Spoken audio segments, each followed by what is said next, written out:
Let me play devil's advocate, because I think some people would say, Jenny, this is great and I wish I could, but I have limited resources as an organization, and disabilities are a minority ultimately of the state of my customers. And so I need to prioritize my resources for the mainstream. I'm playing devil's advocate. How would you respond to a CEO that responds with that, or an organization that acts with that motivation?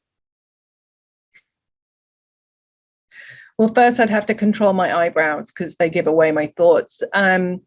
But it's not a minority. One in the CDC actually has it at 26% of the population in the States has a disability. I don't think we can call that a minority. And if you're not purposefully including people with disabilities, you are actively, intentionally excluding. And those are your customers, your peers, your employees, again, whether you know it or not. And I think that's one of the key things. I have a lot of comments I've had in the years is, well, we don't have anyone in our company that has a disability. And again, I have to watch my eyebrows and my giggles, because I'm like, that you know of. And that's because you haven't created a psychologically safe environment for somebody to come in and tell them who they are, inclusive of their human, inclusive of their disability. When I hired this team several years ago, first hired with a blank slate, which is a gift that you very rarely get in a career. I knew coming in that I had 50% disability. A year later, I knew it was over 90%. Why is that? Because the 40% in the meantime felt safe enough to tell me or their manager that they had a disability and how their manager could help best support their environment. That disability could have been a mental health condition, could have been autism, could have been dyslexia, whatever it may be. Didn't disclose it previously. Now, that's what's happening in most environments. But I'll tell you now, they're your customers.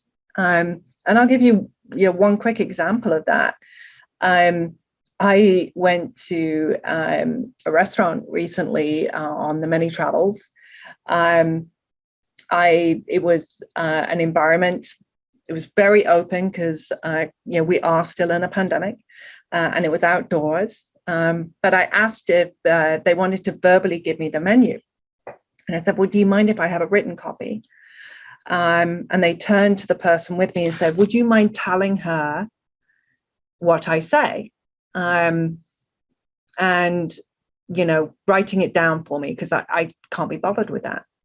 And my colleague very kindly said, as she said, she's deaf and she just needs a little bit of, she needs a written copy. I said, well, this maybe isn't the restaurant for you. And we walked out. What we also did was cancel the event that we had the day following at that same restaurant. They lost my business. They lost a bigger business as a result. We spend money, a lot of it. And so I would, any person who says to me that, why should I? I'm like, if you're not already, you're excluding people. You're losing money, you're incurring risk, and you're creating societal damage. Move on.